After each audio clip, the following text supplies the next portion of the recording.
80년도 중반에 아마 제가 제일 먼저 일본 선교를 제 인생에 다녀온 적이 있습니다. 동남아시아 선교를 다녀오는 중에 첫 나라로 일본을 가서 일본 분들에게 참 귀한 시간들, 또 복음을 전할 수 있는 그런 기회가 있었습니다. 선교를 다 마쳐지는 즈음에 우리를 담당하시던 목사님이 선교하느라고 고생하고 수고했다면서 잠시 한 반나절 정도 일본 도쿄 지역을 친구들끼리 이렇게 그룹을 줘서 돌아다닐 수 있게 해줬습니다. 그때 도쿄를 처음 볼 수가 있었습니다. 이것저것 신기했었죠. 그때는 참 돌아다니면서 보다가 이제 점심시간이 되니까 배가 고파서 처음으로 우리끼리 일본 식당에 들어가서 점심 식사를 하게 됐습니다. 근데 문제는 같이 간 친구들이 한 명도 일본말을 하는 사람이 없다라는 사실입니다. 또 당시에는 요즘은 메뉴를 보면은 그림들이 그려져 있어서 그냥 몰라도 이렇게 손가락질 하면은 먹을 수 있었는데, 그때는 전부 다 말로만 적혀 있었어요. 또 일본 말로만 적혀 있었습니다. 영어는 한자도 적혀 있지 않고 한문하고 일본 말만. 그래서 음식을 시키다가 포기를 하고 옆 테이블에서 드시는 분들을 향해서 같이 가서 이렇게 손가락질해서 달라 그래서 먹었어요. 그렇게 어찌됐건 원치도 않는, 옆에서 먹는 걸 그냥 먹을 수밖에 없는, 그렇게 식사를 하고 나서 밥을 다 먹고 나니까 커피가 땡기는 거예요. 그래서 커피 정도는 알아듣겠지 하고 Do you have, 지금 이 속도입니다. Do you have a coffee? 그랬더니 돌아오는 대답은 스미마생이었어요. 못 알아들었다는 거죠. 그래서 발음이 좀 일본이니까 다를 수 있겠구나 생각해 갖고 커피라고 발음하지 않고 이제 한국식으로 커피? 그랬더니 똑같이 스미마생. 그래서 커피? 그래도 스미마생이었습니다. 그래서 코피, 카페, 카웨, 카피까지 할 수 있는, 생각할 수 있는 모든 말은 다 했는데 끝까지 주문을 받는 그 여자분이 스미마생으로 일관적으로 아주 계속 그렇게 못 알아듣겠다고, 그래서 마지막 수단을 했습니다. 워터, 블랙, 투게더. 그래도 못 먹었어요. 그래서 커피 못 먹고 나왔습니다. 다른 나라 언어를 배운다는 거 결코 쉽지 않습니다. 그래도 일본말은 발음하고 어순이 그래도 비슷해서 조금 쉽게 한국 분들이 배울 수 있는 언어 중에 하나임에도 다른 나라 언어는 힘이 듭니다. 어떤 언어들은 콧소리를 내지 않으면 대화가 되지 않는 언어들이 있고요. 어떤 언어는 발음을 아무리 잘해도 높낮이가 다르면은 완전히 다른 뜻으로 전달이 되어지는 언어도 있습니다. 또 어떤 언어는 목에서 쉰 소리를 내야, 그래야 전달이 되어지는 그런 언어들도 있습니다.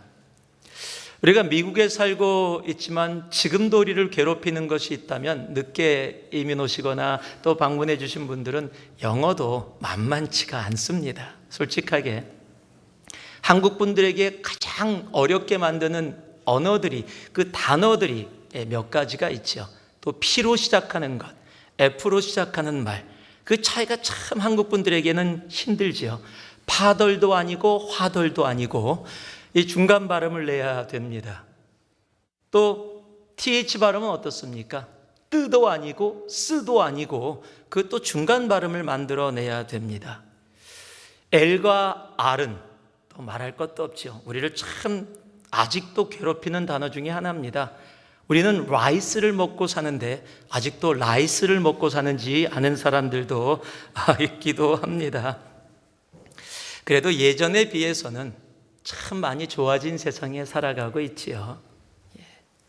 이제는 전화기에 앱을 하나 다운받으면은 여러분 여행 중에 그 언어를 모른다고 하더라도 그 앱을 열어서 그 표지판이나 그 언어를 사진을 찍어서 보면은 바로 그 앱이 우리말로 번역을 해줍니다.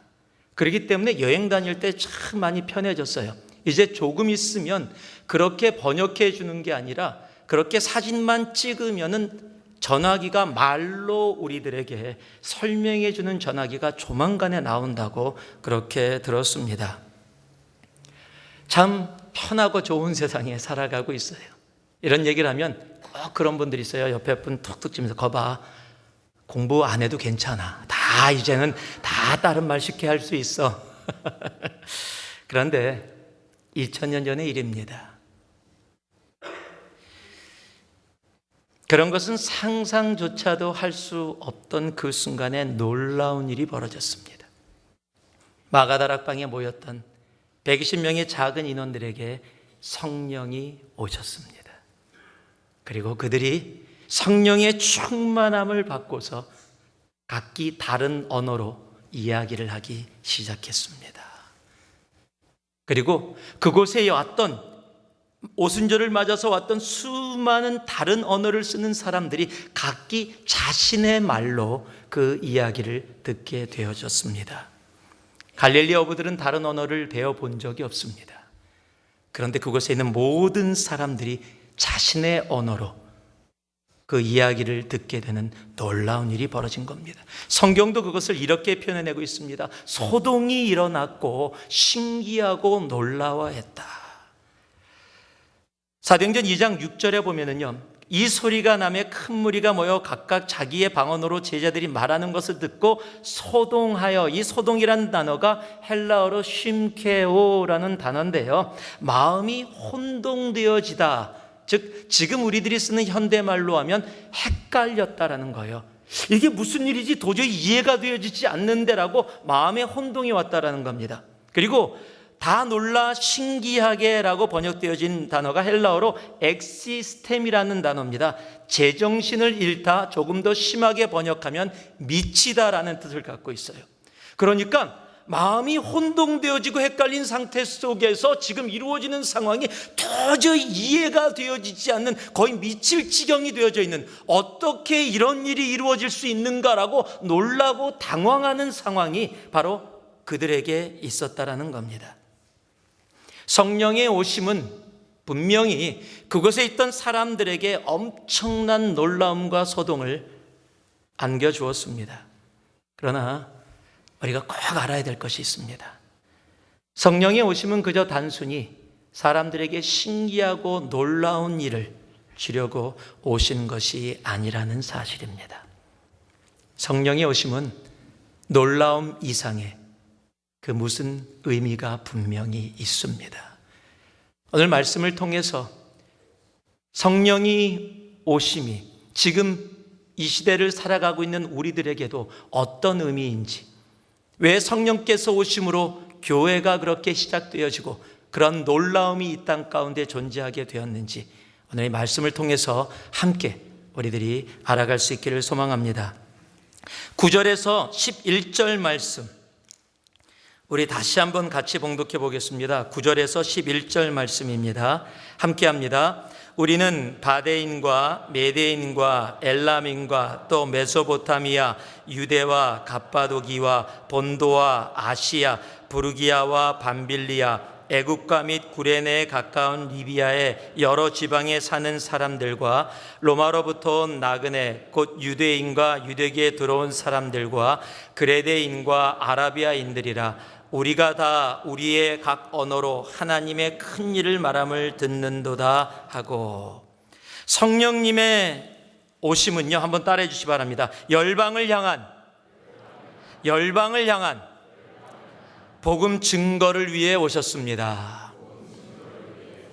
성령님의 오심은 열방을 향한 복음 증거를 위해 오셨습니다. 여러분, 예수를 믿는 사람들 중에 가장 큰 오해 중에 하나가 있다면 바로 그것은 성령님에 대한 겁니다. 제가 기노스코 공부를 할 때 성령에 대해서 설명을 할 때 꼭 이야기하는 예화기도 하고요, 또 예배 때 여러분에게 한번 말씀을 드렸던 기억이 납니다. 부흥사가 서울에다 포스터를 붙였는데 그 포스터의 내용이 부산에서부터 성령의 바람을 몰고 온 암흑의 부흥사, 이렇게 적혀 있는 포스터를 보고 한 목사님이 부흥회에서 그렇게 얘기하셨다 그러죠. 성령님이 개 떼입니까? 몰고 오게. 여러분, 성령님은 단순한 힘이 아닙니다. 성령님은 단순한 능력의 상황이 아닙니다. 성령님은 바로 하나님이십니다. 다시 말씀드립니다. 성령님은 바로 우리의 하나님이십니다. 그리고 성령님 하나님이 우리에게 임하실 때는 분명한 목적을 가지고 임하십니다. 단순히 힘자랑하시려고 우리에게 오시는 것이 아니라는 겁니다. 그리고 사도행전 1장 8절 말씀에 우리들에게 그 오심의 목적을 분명히 이야기해 주고 있습니다. 그리고 오늘 이곳에서 그것을 다시 확인시켜 주고 계십니다. 오늘 9절에서 11절까지 말씀을 보니까요, 16개 언어를 기록하고 있습니다. 여러분, 굳이 이렇게 기록 안 해도 돼요. 지금 이 이야기가 뭡니까? 그 사람들이 이야기하고 있는 겁니다. 우리가 각 다른 나라에서 왔는데 어찌하여 이런 이야기를 듣고 있는가라고 이야기해도 되는데, 우리는 바데인과 메데인과 엘람인과 메소포타미아, 유대와 갑바도기아, 너무 숨차요. 예전에 그 봤던 코미디 동방박사 그거 얘기하는 것 같아요. 뭐 수한무, 뭐 거북이와 두루미, 거의 그 수준이에요. 우리는 바데인가 메데인, 엘람인가 메소포타미아, 거의 그 수준으로 16번을 반복하면서 이야기를 해요. 왜 굳이 성경이 그렇게 하지 않아도 되는데 16개의 언어 종족들을 왜 이곳에 일부러 이렇게 기록해 놓는가? 여러분, 이유는 하나입니다. 바로 모든 열방을 향해 복음을 전하기 위해 성령님께서 우리에게 오셨다라는 것을 우리로 분명히 알게 하려 하심입니다. 지금 열방에서 온 사람들이 무엇을 들었습니까? 세상에 재밌는 이야기를 들었습니까? 아니요. 성경이 뭐라고 기록하고 있습니까? 다 우리의 각 언어로 하나님의 큰 일을 말함을 듣는도다. 여러분, 성령이 그들에게 임해서 그들이 각 언어로 제자들이 이야기를 하기 시작했는데, 그 언어로 이야기한 것이 무엇입니까? 바로 하나님의 큰 일들을 각 열방이, 각 민족이, 각 언어가 들을 수 있도록 성령님께서 그렇게 역사하셨다라는 사실입니다. 여러분, 성령의 임하심, 성령의 충만의 방향은 바로 열방을 향한, 그래서 복음 증거입니다. 성령 충만은 슈퍼내추럴한 신비한 일들을 분명 우리에게 보여주시기도 합니다. 그러나 그것이 목적이 아닙니다. 성령의 임재의 방향은, 성령의 오심의 방향은 죽어가는 한 영혼입니다. 성령이 지금도 이 시대에 임하시고 충만함으로 우리와 함께하는 이유는 바로 성령의 방향이 땅끝이기 때문입니다. 여러분, 성령 충만하다고 하면서 열방이 내 마음에 없고, 내가 성령과 동행하고 있다라고 하면서 죽어가는 한 영혼이 내 삶 가운데 없다라면 그 성령 충만은 분명 성경이 이야기하는 성령 충만의 모습은 아닙니다. 다시 말씀드립니다. 내가 성령 충만하다고 하면서 내 마음에 열방이 없다면, 내가 성령과 지금 동행하고 있다라고 이야기하면서 내 삶 속에 죽어가는 한 영혼이 담겨있지 않다면 그 성령 충만, 그 성령의 동행하심은, 성경이 이야기하고 있는 성령과의 동행, 성령과의 충만함은 분명히 아니라는 사실입니다. 성령의 충만함이 있다면, 내가 성령과 동행하고 있다면 그 성령의 방향은 언제나 죽어가는 한 영혼, 열방, 땅끝입니다. 여러분, 사도행전 1장 8절 말씀을 다시 보면 오직 성령이 임하시면 이렇게 시작합니다. 그리고 중간을 다 스킵해 보겠습니다. 그리고 맨 마지막에 가면 내 증인이 되리라. 성령이 임하시면 내 증인이 되리라. 어디까지요? 땅끝까지. 여러분, 성령이 우리들에게 오시는 목적은 다른 것이 아닙니다. 그저 성령의 충만함을 받고 좀 은사들 활용하고 여러 가지 조금 하고 봉사하고 그냥 종교생활, 신앙생활 좀 잘할 것, 여러분, 그것이 목적이 아니라, 그런 거 분명히 우리들 가운데 이루어 주시지만 성령의 오심은 땅끝까지 이르러 주님의 증인이 되어지는 것. 그래서 성령의 충만함은 언제나 우리의 삶의 방향을 열방으로, 땅끝으로 나아가게 합니다. 주님은 이 땅에 오셔서요, 그곳에 있는 99마리의 양보다 잃어버린 한 마리의 양을 찾아가셨음을 우리들은 압니다. 성령의 충만함은, 성령의 오심은 지금도 잃어버린 한 마리의 양을 향해서 우리로 하여금 나아가게 합니다. 성령의 충만함을 온전히 받고 그저 종교생활하는 신비한 경험을 하며 내가 알지 못하던 은사들을 통해서 봉사하는 기쁨에 머물러 있는 우리들이 아니라, 성령이 우리에게 임하시고 함께 하시는 그 충만함의 방향을 온전히 깨달아 그 아버지의 마음을 가지고 열방을 향해 나아갈 수 있는 우리 한 사람 한 사람이 되기를 주님의 이름으로 축복합니다. 우리 새누리가 정말 성령 충만함을 받아서 이 북가주를 시작으로 열방의 끝까지 복음을 들고 나아가는 성령 충만한 교회가 되기를 주님의 이름으로 축복합니다. 성령의 오심의 목적이, 그래서 오늘 우리의 삶의 온전한 목적이 되기를 바랍니다. 성령 충만하세요. 자, 옆에 분들에게 그렇게 한번 얘기해 주세요. 성령 충만하세요. 아멘으로 받으셔야죠. 예. 그리고 당장 내일부터 선교를 떠나도록 하겠습니다. 예. 정말 성령 충만함으로 죽어가는 한 영혼을 향해 우리의 가정으로, 우리의 일터로, 그리고 열방의 땅끝까지 정말 나아갈 수 있는 우리가 되기를 원합니다. 선교하기 때문에 성령이 필요한 게 아니에요. 성령이 나와 함께 하시기 때문에 죽어가는 영혼들이 내 삶 속에 담겨지게 되는 겁니다. 그 성령의 충만함이, 그 성령의 오심이 우리들을 주장할 수 있기를 원합니다. 12절 말씀을 같이 한번 읽겠습니다. 함께 읽습니다. 12절 말씀 시작. 다 놀라며 당황하여 서로 이르되 이 어찌 된 일이냐 하며.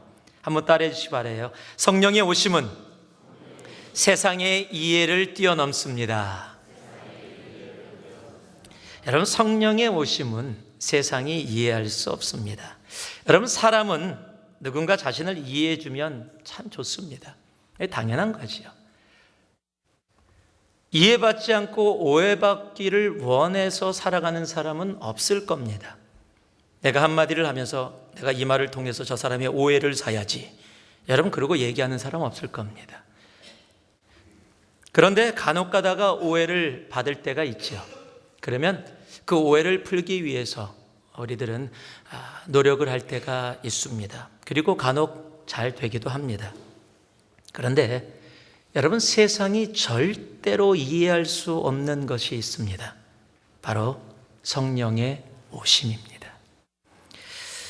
그리고 그로 인해 이루어지는 그 성령의 오심 가운데 거하는 성도들의 삶에서 이루어지는 일들을 세상은 절대로 이해하지 못합니다.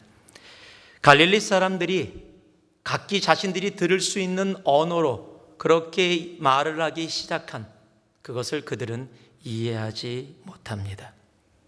아무리 연구하고 분석해도 절대로 알 수가 없습니다. 성령의 오심, 성령의 충만한 성령의 역사는 이해될 수 있는 것들이 아니기 때문입니다. 그럼 또한 세상은요, 이해할 수가 없습니다. 성령의 오심을 통해 이루어질 사람들의 그 변화를, 성령의 오심을 통해서 이루어지는 그 사람들의 변화를 세상은 이해할 수 없습니다. 자기 가족을 죽인 사람들을 용서할 수 있게 된 그러한 일들을 여러분, 세상은 이해할 수가 없습니다. 2008년까지 10여 년을 터키 말라티아라는 터키의 중부 밑에 지역입니다. 그곳에서 열심히 사랑하고 봉사했던 선교사님 가족이 계십니다.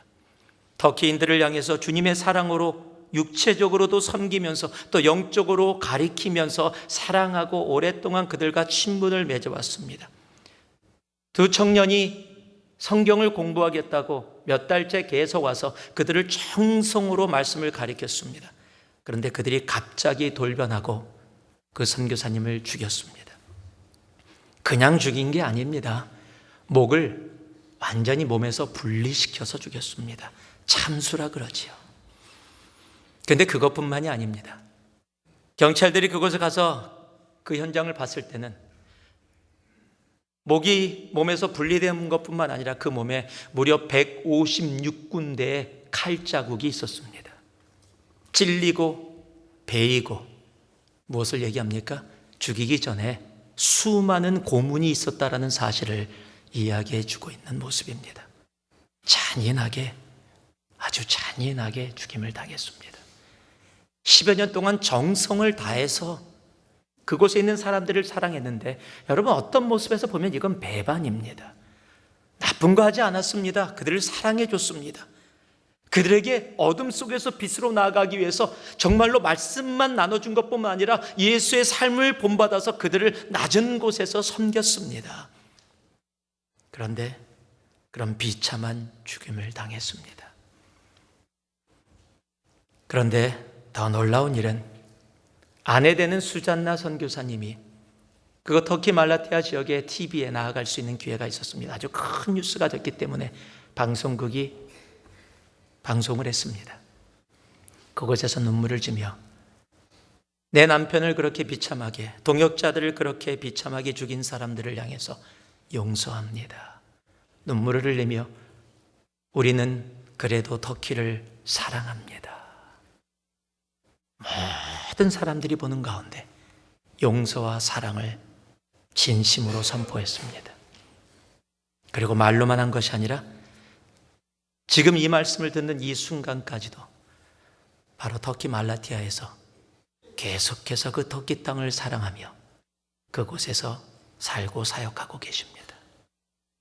세상은 이해할 수 없습니다. 우리가 잘 아는 미국의 아미시 크리스찬들도 그런 일이 있었습니다. 아미시 크리스찬 아이들이 모여있는 유치원에 갑자기 한 사람이 뛰어들었고 아무 이유 없이 총을 난사하기 시작했습니다.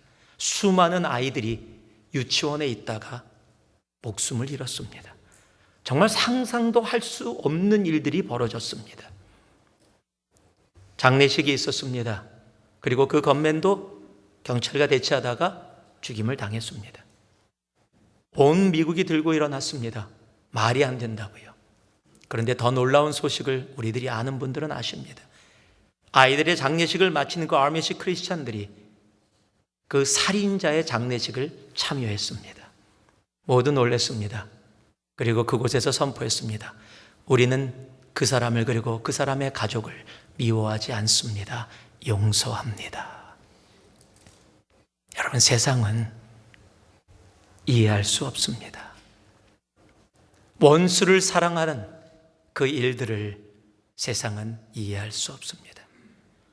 여러분, 주님은 성령 충만한 가운데 우리들에게 이 땅에 계실 때 이렇게 말씀해 주셨습니다. 마태복음 5장 44절을 보면은요, 나는 너희에게 이르노니 너의 원수를 사랑하며 너희를 박해하는 자를 위해서 기도하라. 십자가에 달린 상태에서도 주님은 이렇게 말씀하십니다. 누가복음 23장 34절을 보니까요, 이 예수께서 이르시되 아버지 저들을 사하여 주옵소서. 자신을 죽이는 자들을 향해서도 주님 저들을 용서해 달라는 이 음성을, 이 마음을, 이 선포를 세상은 이해할 수 없습니다. 온전히 성령과 함께 동행하며 성령의 충만함으로 나아가는 바로 그 사람들만 이해할 수 있습니다. 또한요, 세상은 이해할 수 없습니다. 예수의 이름 때문에 손해보고 희생하며 오히려 자기의 이익을 다른 사람들을 위해 내려놓을 수 있는 그 일들을 세상은 이해하지 못합니다. 제가 대학생 때 저를 가르치던 선생님 부부가 계셨습니다. 80년대 초인데 그때 파푸아뉴기니아 선교사로 떠나셨습니다. 원래 컴퓨터 엔지니어를 두 분이 다 똑같은 메이저를 전공하셨어요. 그래서 그 당시에 돈을 참 많이 버셨습니다. 한 사람이 당시에 80년대 초에 제가 그때 얘기를 들은 기억이 납니다. 7,000불에서 8,000불의 월급을 받으셨어요. 두 분이 합치면은 못 벌어도 15,000불을 매달마다 80년대 초에 버신 거예요.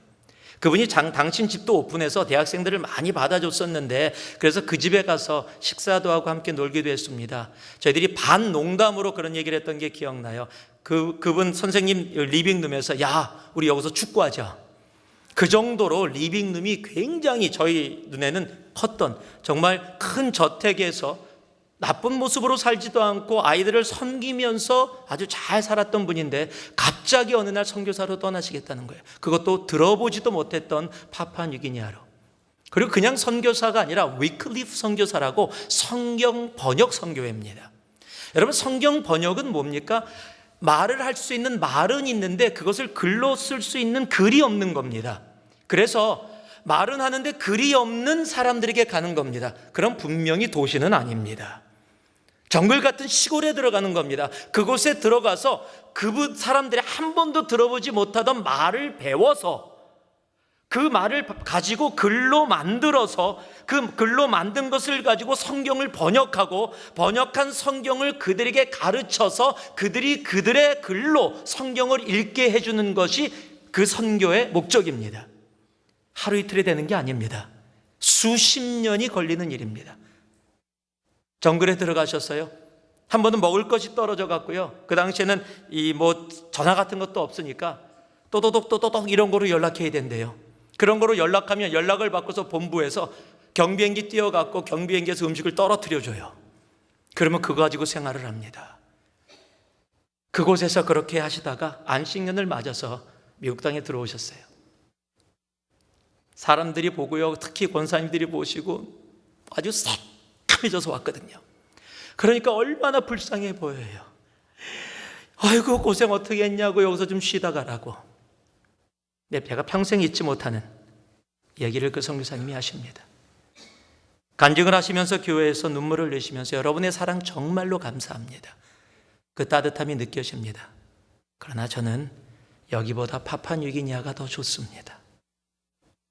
문명이 없는 그 정글, 많은 누릴 것들이 없지만 저는 그곳이 더 마음이 편합니다.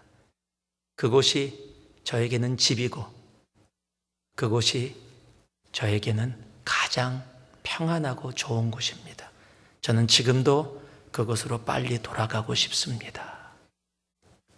여러분, 세상은 이해하지 못합니다. 멀리서 찾을 필요 없습니다. 나라의 이름을 이야기할 수 없지만 지금 그 나라의 적은 아주 나이 어린 자녀들까지 데리고 벌써 10여 년이 넘게 거의 20년이 다 돼가는 동안 아무도 들어가지 않는 그 땅에 들어가서 아이들과 함께 생활하며 복음을 전하고 있는 우리의 김길수 형제가죠. 지금도 터키에서, 인도에서, 남아공에서 자신이 가진 것들을 다 내려놓고 힘들고 어려운 곳에서도 기쁨으로 복음으로 그들을 섬기는 귀한 분들, 세상은 이해하지 못합니다. 여러분, 세상은 그들을 향해서 바보라고 이야기합니다. 왜 그렇게 하냐라고 이야기합니다. 왜 굳이 그런 식으로의 모습으로 있어야 되냐고 이야기합니다. 너를 향해서 욕을 하면 너도 같이 욕을 하지, 왜 욕을 하는 사람들을 위해서 왜 기도하냐고 이야기합니다. 내가 열심히 돈 벌어서 가지고 있는 건데 그거 왜 포기하고 그거 왜 다 내려놓고 왜 없는 곳으로 나아가냐라고 이해할 수 없다라고 이야기합니다. 예, 세상은 이해하지 못합니다. 그러나 우리 주님은 우리를 이해하시고 용납해 주십니다. 왜냐하면 그도 하늘 보좌를 다 버리고 하나님과 동등됨을 취하지 아니하시고 우리를 사랑해서 이 땅 가운데 십자가의 길을 자진해서 기쁨으로 그 길을 걸어가신 분이시기에 우리 주님도 우리 그 걸음걸음들을 이해해 주십니다. 요한복음 16장 33절 말씀을 보면은요, 이것을 너희에게 이르는 것은 너희로 내 안에서 평안을 누리게 하려 함이라. 여러분, 진정한 평안, 진정한 이해는 우리 예수 안에밖에 없습니다.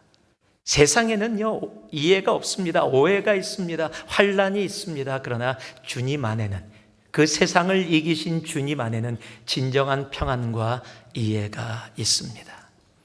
여러분, 세상에서 이해받으려고 노력할 필요 없습니다. 세상이 오해한다고 그것 때문에 눌릴 필요 없습니다.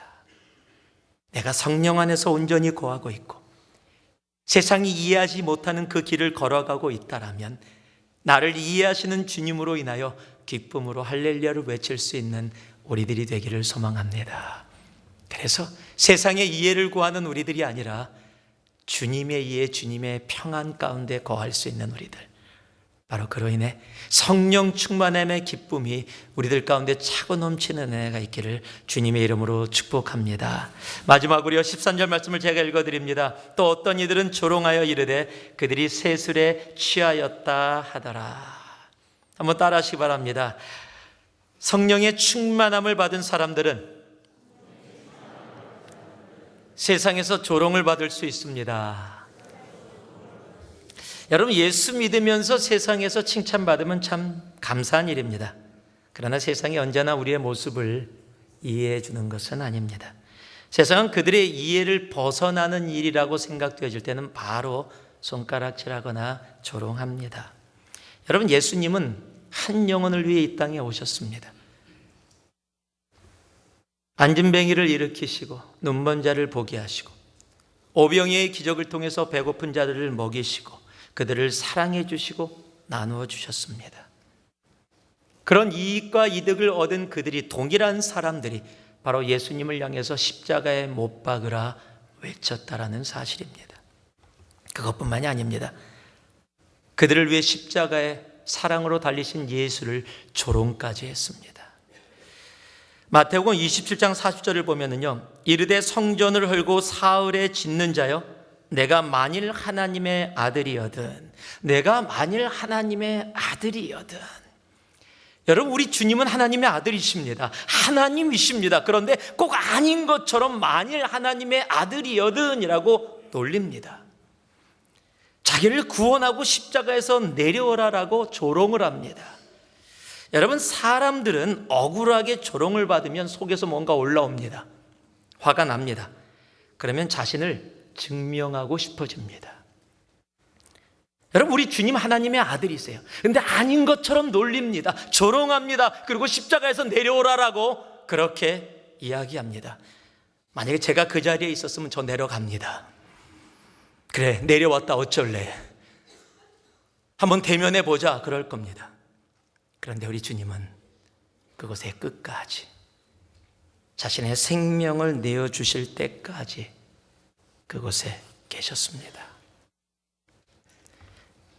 이 땅에 계실 때 주님은 마태복음 5장 10절에 이렇게 얘기하십니다. 의를 위하여 박해를 받는 자는 복이 있나니 천국이 그들의 것이며.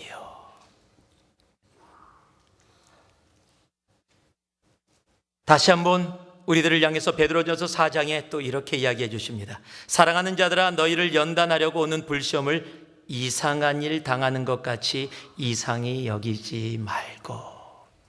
여러분, 우리들의 삶 속에 오는 어려움들을 이상하게 여기지 말라는 겁니다. 당연하다라는 겁니다.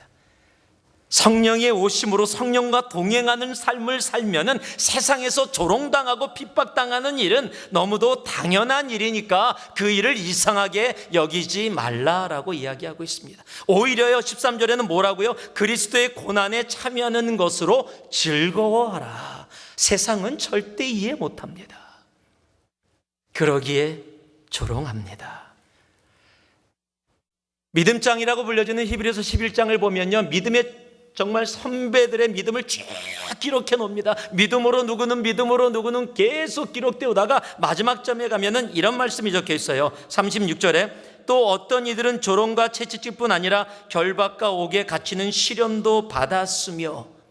여러분, 믿음으로 사는 성령의 충만함으로 성령과 동행하는 사람들에게는 조롱도 있고요, 채찍질도 있고 결박과 옥에 갇히는 일까지도 있다라고 분명히 성경은 이야기하고 있어요.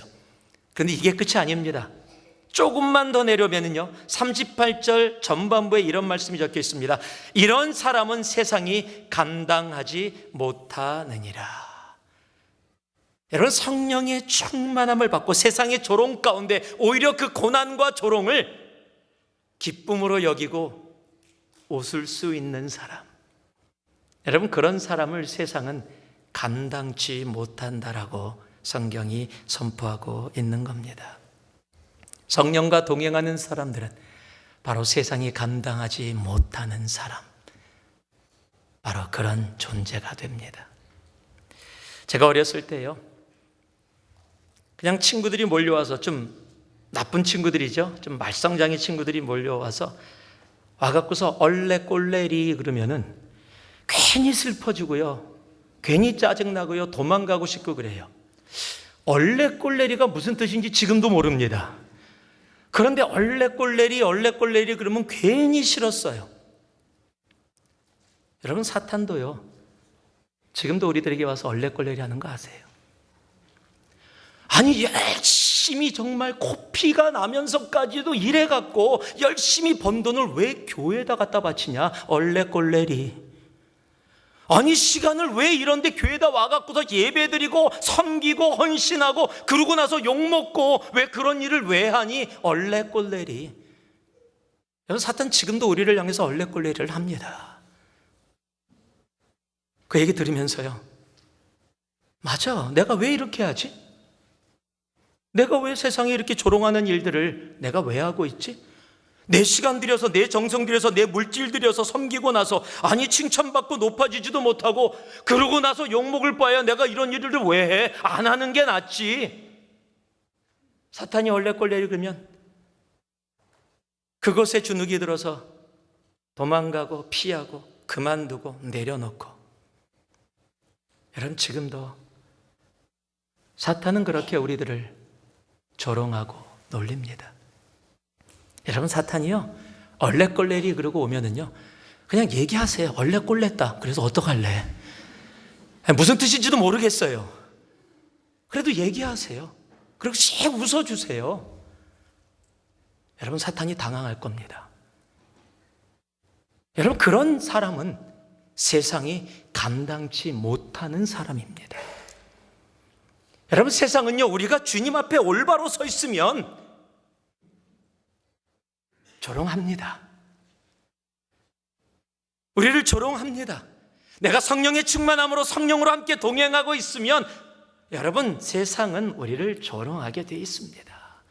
오히려 내가 성령 충만함으로 거하고 있다고 하는데 내가 조롱받지 않고 있다면, 오히려 세상이 나를 칭찬하고 있다라고 하면 우리는 다시 한번 우리의 삶을 돌아보아야 해요.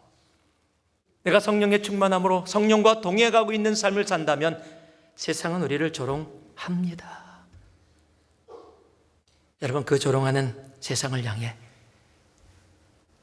한 번씩 웃어줄 수 있는 그 믿음의 여유가 여러분의 삶에 있기를 주님의 이름으로 축복합니다.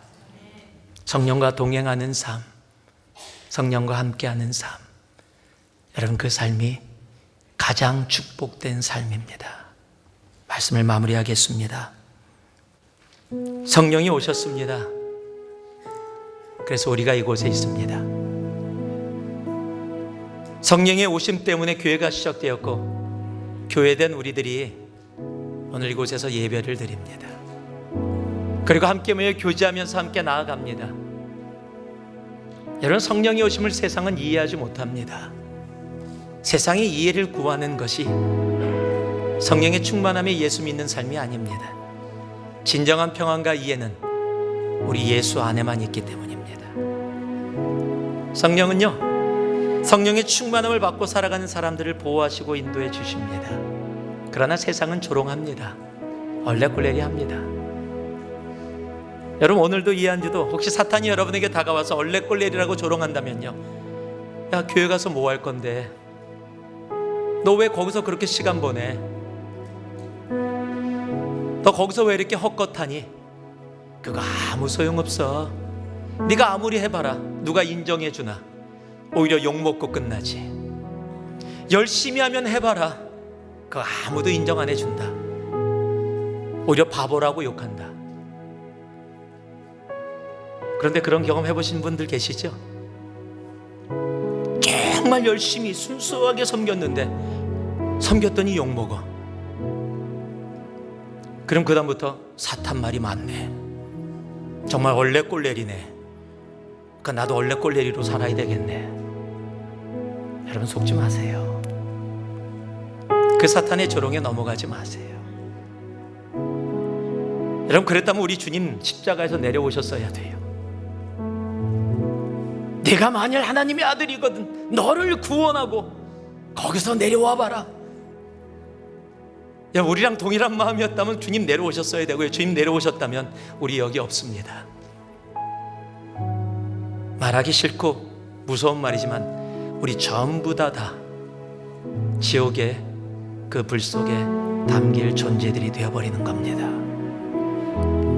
그런데 그가 사탄의 조롱에, 세상의 조롱에 넘어가지 않으셨습니다. 오히려 그들을 향해 주님, 저들은 저들이 하는 것을 알지 못합니다. 저들을 사하여 주시옵소서. 여러분 그게 성령과 동행하는 예수 믿는 사람들의 삶입니다. 그런 사람들을 세상은 감당하지 못합니다. 그래서 더 조롱합니다. 그래서 더 넘어뜨리려고 합니다. 자신들이 감당할 수 없기에 감당할 수 있는 존재로 만들어서 이 세상 가운데서 예수 믿는 사람답게 살아가지 못하도록 사탄은 그렇게 합니다. 성령의 오심은 그저 종교 활동하기 위해서 힘주기 위해 오시는 것이 아닙니다. 성령의 오심의 가장 중요한 목적은 바로 땅끝까지 죽어가는 한 영혼을 위해 아버지의 마음을 갖고 달려나가게 하기 위해서 오신 것입니다. 그 성령의 오심이 여러분과 오늘 함께 하십니다. 오늘도 성령의 충만함을 가지고 세상의 오해와 조롱 가운데서도 믿음으로 넉넉하게 웃어줄 수 있는 우리들, 그리고 성령의 충만함을 가지고 죽어가는 한 영혼을 향해 아버지의 마음을 갖고 예수의 마음을 갖고 오늘도 우리의 시간과 물질을 들여 그 영혼을 향해 나아갈 수 있는 우리 새누리의 한 교회 한 교회, 한 지체 한 지체가 되기를 이 시간 다시 한번 예수 그리스도의 이름으로 축복합니다. 기도하겠습니다. 사랑의 아버지 하나님, 주님을 바라봅니다. 성령님의 오심을 감사하며 온전히 성령님과 함께 이 한 주도 살아가는 우리가 되기를 진심으로 소망합니다. 이 한 주도 성령님 충만함으로 우리와 함께 하옵소서. 예수님 이름으로 기도 올리옵나이다. 아멘.